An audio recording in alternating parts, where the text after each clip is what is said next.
TK. This is Tony. And we are here on the Barbieheimer weekend, hence our pink. But this has been a busy weekend for us because we're here, turn this down. We're here right now at Barnes & Noble on our haul trip number 2. Now, because we got started so late this for this semi-annual sale this July, I think this is going to be the last one, or at least it's going to be the last one for me. Yeah, it'll be the last one. Possibly I might pick something up Tuesday, but yeah, this will be the last big one. Okay, so we're going to head in a second, and show you our picks when we get back to the car. By the way, we're at which? This is the Barnes & Noble in Dallas, Texas at Prestonwood Village. And I have a sinking suspicion this is the last one in the metro area that has a decent selection, because we've been to several and all the Barnes & Nobles are shrinking their physical media sections, which is sad. Yeah, so we'll see what's in this one, because that is pretty sad, because this wasn't the case last October, was it, or November? I always get it confused. Well, last year around this time we actually made a trip to this one. Okay, I thought that was for November, but okay, well, we'll see what we get in this one.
And we just finished our haul number 2 trip at the Barnes & Noble in Prestonwood Village in Dallas.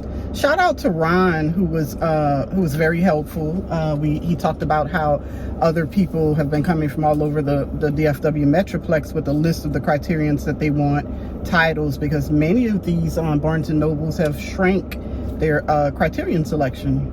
So that is a shame. Yeah. So I'm gonna talk to you, Tony. I'm gonna let Tony go first because he got.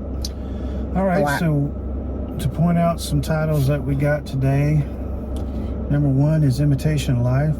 Now, my mother absolutely loves this movie. Mine does too. This is the original, directed by John Stahl. So it's probably not the one my mother and probably your mother enjoyed. They remade this like 20 years later in the 50s. And that's the real popular one that everybody sees. Which one has Mahalia? I think it was Douglas Sirk. Which one had Mahalia Jackson in it? That's the one you're thinking of. That's the Douglas Sirk version. Okay. Not this version. But I'm really curious, basically, because of a large part because of that reason, because I'd love to see this before Douglas Sirk got his hands on it. Next, we've got Mildred Pierce. Joan Crawford's Oscar-winning performance, you know, the one she couldn't go into because she was too busy beating the kids. Great movie, Oscar-winning movie. If you haven't seen it, I hope you like pies. Next up is Dazed and Confused. I absolutely love this stoner movie about high school in the mid-70s. The music is great, the acting is great. A lot of the performers, people got their shot. Look at Matthew McConaughey there. All right. This was the movie that got him in the public consciousness. What's his name? Let's see if I can find it.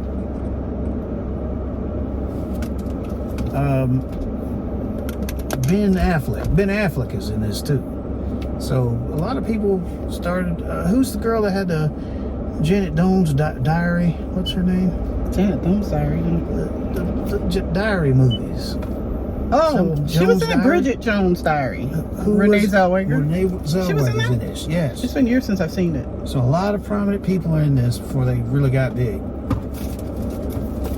All right, so the last two are blind buys that I really don't know a lot about, to be honest, but because they're in 4K and I've heard a lot about them, I'm going to give it a try. Branded to Kill. Again, I've never seen this. I can read the synopsis. When Japanese new wave bad boy Shinju Suzuki delivered this brutal, hilarious, and visually inspired masterpiece to the executives of his studio, he was promptly fired. Oh, okay. So that's a great way to start out a movie. It's a Japanese movie? Yeah. Okay. Finally, we have Rules of the Game, a French movie that came out in 1939. Very controversial at the time. They took it off. Of course, Hitler showed up shortly after that. But they restated it in 1959. Supposedly a great historical movie. And I'm looking forward to that too. Considered one of the greatest films ever made, Jean Renoir's The Rule of the Game is a scathing critique of corrupt French society cloaked in a comedy of manners in which a weekend in a Marquise country chateau lays bare some ugly truths about a group of hoity-toity acquaintances.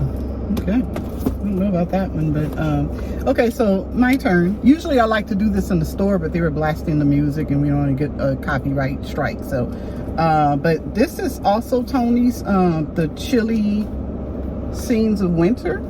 But I have it. I want to talk about it because I don't know anything about this movie, but from the cover art, it's, you know, it's set in the 70s and it reminds me of a movie that I cannot think of the title of now, but it looks interesting, so I'm looking forward to seeing this one.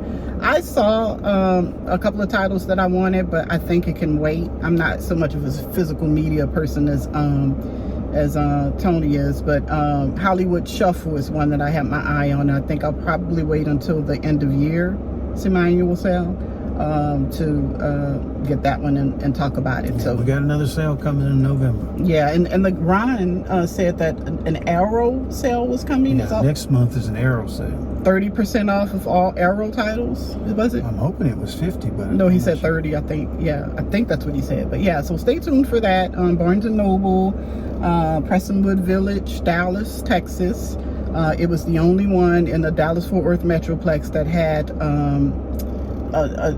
a bigger section of Criterion releases. So, and even they've shrank theirs down from what we saw last year.